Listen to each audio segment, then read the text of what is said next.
Sudah dikasih tahu bahwa pegang HP ketika ceramah temannya setan, masih dia pegang, maka bukan lagi temannya setan, tapi kau sudah jadi setan. Simpan HP bu, simpan dulu bu, simpan dulu. Woi, simpan. Ibu-ibu yang pegang HP selama saya ceramah, saya doakan suaminya kawin lagi. Oh, kencangnya. Rabbana ya Rabbana, Rabbana ya Rabbana, Rabbana ya Rabbana, Rabbana ya Rabbana, Rabbana ya Rabbana. Orang kaya, orang miskin, raja-raja, rakyat biasa, gubernur, keras-keras. Kau yang bilang ya. Semua mati. Berarti yang jadi masalah bukan mati, yang jadi masalah illa wa antum muslimun, kecuali dalam keadaan beragama Islam. Berarti ayat ini Allah ingin ingatkan kepada kita, wahai rakyat Aceh, kalian lahir dalam keadaan beragama Islam, nikah syariat Islam, KTP-mu Islam, tapi belum tentu kalian mati dalam keadaan Islam. Adakah orang Islam yang mati dalam keadaan tidak beragama Islam? Banyak. Siapa mereka? Contoh aja ini, jangan marah. Contoh, sabung ayam didapat sama polisi. Wah, ini tukang judi. Kejar sama polisi. Jangan lari, masih lari. Dikejar polisi, susah didapat. Kenapa? Polisinya besar perutnya, nggak bisa lari. Ada juga polisi saya lihat besar perutnya, nggak nyambung, kurang olahraga ini. Kejar, jangan lari, masih lari. Jangan lari, masih lari. Terpaksa polisi tembak peringatan. Bro! Tembak ke langit. Masih lari, tembak 2 kali. Masih lari, tembak 3 kali. Masih lari, terpaksa dilumpuhkan. Polisi tembak kakinya. Tembak kakinya, kepalanya dikena. Saya tanya di temanku yang polisi, bos, bagaimana caranya? Kakinya kok tembak, kenapa kepalanya dikena? Dia bilang, soalnya waktu ditembak dia jongkok, kena kepalanya. Ini polisi film India, bukan polisi Indonesia. Jangan musuhi polisi. Polisi itu orang baik, polisi kita. Oh ibu,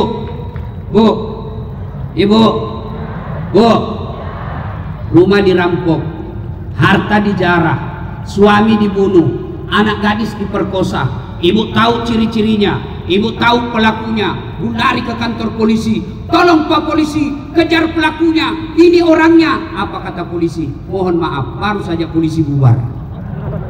Nah, makanya jangan musuh polisi. Adik-adik remaja, anak-anak remaja, motormu hilang, siapa kau cari? Ketua DPR? Tidak dapat. Siapa kita cari? Polisi. Ayo, saya pergi ceramah, macet mobil, tidak bisa maju, tidak bisa gerak. Saya baca surah Yasin 2 kali hatam, tidak goyang-goyang mobilku. Begitu datang polisi lalu lintas, selesai. Kita bisa acara seperti ini aman dan terkendali, jasa-jasanya polisi. Kalau polisi tidak keluar kasih izin, tidak jalan pak. Polisi, makanya jangan musuh polisi. Pun kalau ada polisi yang minta-minta uang di jalan, biar anak sekolah diminta jagoannya, itu polisi film India. Kau melanggar, kau tidak lihat ini rambu-rambu. Saya lihat pak. Kenapa kau langgar? Saya tidak lihat bapak. Kenapa kau tidak lihat? Bapak sembunyi di tikungan. Ini polisi film India, bukan polisi Indonesia. Hidup polisi. Termasuk polisi Satpol PP, polisi setengah. Ada salam dari Pak Kapolda. Mohon maaf beliau tidak bisa hadir karena beliau di kantor sekarang ada penyerahan DIPA yang beliau wajib hadir di acara tersebut. Sehingga beliau sampaikan kepada saya, mohon sampaikan salam hormat saya Pak Ustadz kepada jamaah yang hadir. Tadi beliau undang saya ke kantor. Insyaallah Bapak Ibu saudara-saudara sekalian. Wa qala idzan, Allah kemudian berfirman, Bismillahirrahmanirrahim. Ya ayyuhalladzina amanu dukhulu fis silmi kaffatan wala tattabi'u khutuwatis syaitan innahu lakum adu mubin. Wahai orang-orang yang beriman, masuklah engkau ke dalam Islam secara sempurna dan janganlah engkau ikuti langkah-langkah setan, karena sesungguhnya setan itu musuh yang nyata bagi kalian.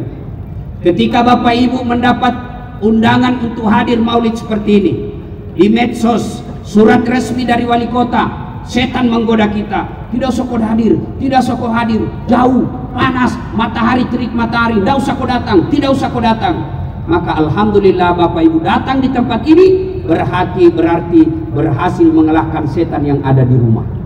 Alhamdulillah Bapak ini semua berhasil mengalahkan setan di rumah. Tapi apakah setelah sampai di lapangan ini setan menyerah? Tidak, dia goda lagi kita. Tidak usah kau dengar ceramah, tidak usah dengar ceramah, tidak usah dengar ceramah. Pegang HP-mu, pegang HP-mu, pegang HP-mu. Nah, maka orang yang pegang HP adalah orang-orang yang kena godaan setan.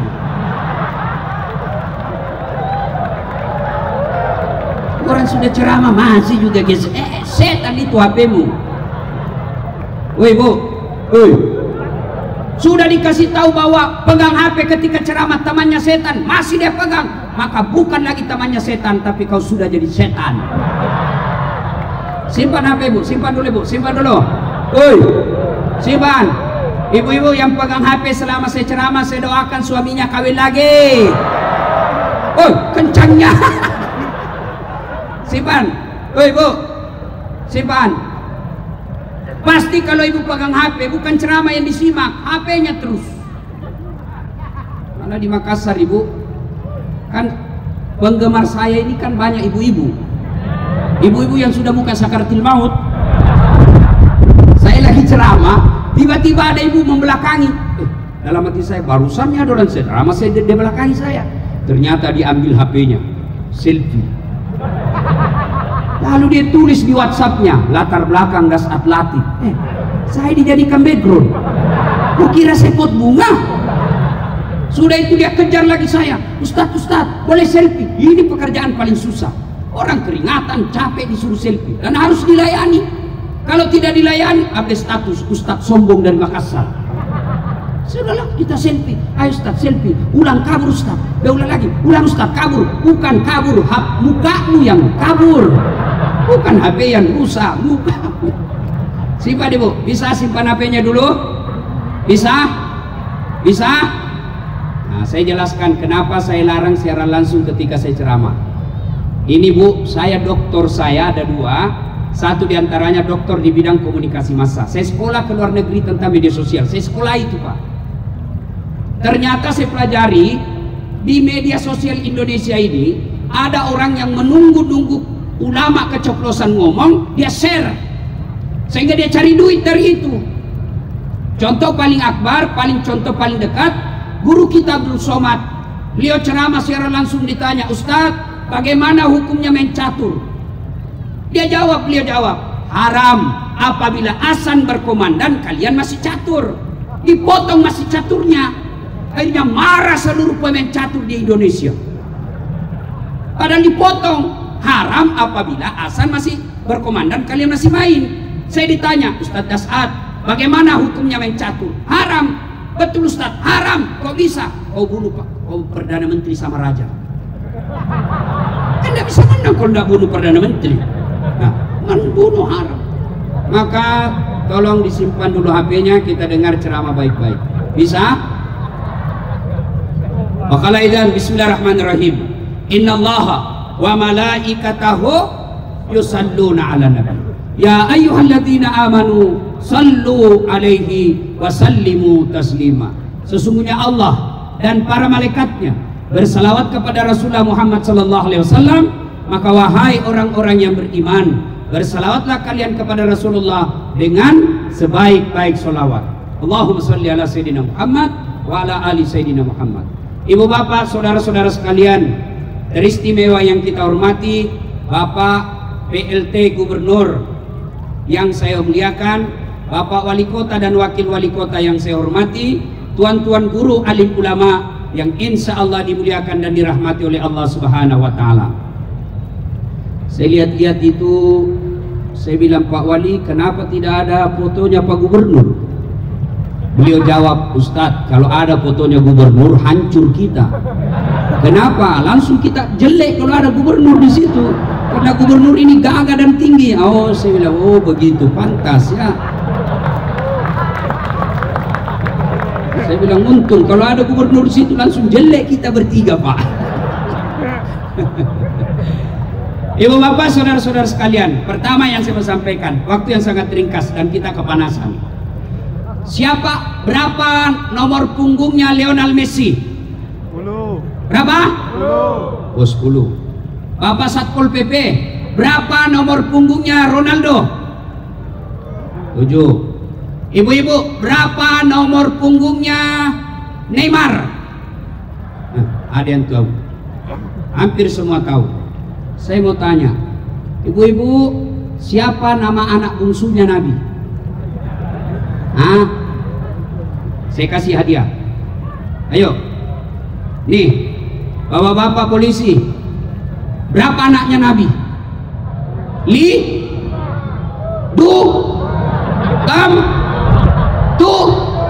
Bingung mak kok? Ayo, nomor punggungnya Ronaldo kita tahu, nomor punggung Lionel Messi kita hafal. Begitu siapa nama anaknya Nabi kita tidak tahu, berapa anaknya Nabi kita tidak paham. Maka inilah tujuannya maulid. Kita datang dengar cerita. Untuk apa? Setelah kita dengar cerita, kita paham. Setelah paham, kita berdoa. Mudah-mudahan yang kita tahu bisa kita contoh dalam kehidupan sehari-hari. Makanya tidak mungkin kita bisa contoh Nabi kalau sejarah Nabi kita tidak tahu. Saya dari Sabang sampai Merauke, sampai ke luar negeri, saya pergi ceramah maulid ke New York, ke Italia, semua temanya sama. Dengan maulid kita mencontoh Nabi. Bagaimana kita mau mencontoh Nabi kalau sejarah Nabi kita tidak tahu? Dulu nenek-nenek kita, bapak kita cepat sekali perkenalkan Nabi kepada kita. Nah, kalau kau makan jangan pakai tangan kiri karena Nabi pakai tangan kanan. Nah, kalau kau tidur jangan tendang kiblat karena Nabi tidak menendang kiblat. Nah, kalau kau kencing jangan kencing berdiri karena Nabi jongkok. Nah, kalau kau masuk masjid kaki kanan dulu karena itu sunnah Nabi. Itu dulu. Sekarang ibu-ibu ditanya sama anaknya, "Mak, kenapa tahun lahirnya Nabi disebut tahun gajah?" Apa dia bilang mamanya? Karena bukan tahun kambing. ربنا يا ربنا ربنا يا ربنا ربنا يا ربنا ربنا يا ربنا ربنا يا ربنا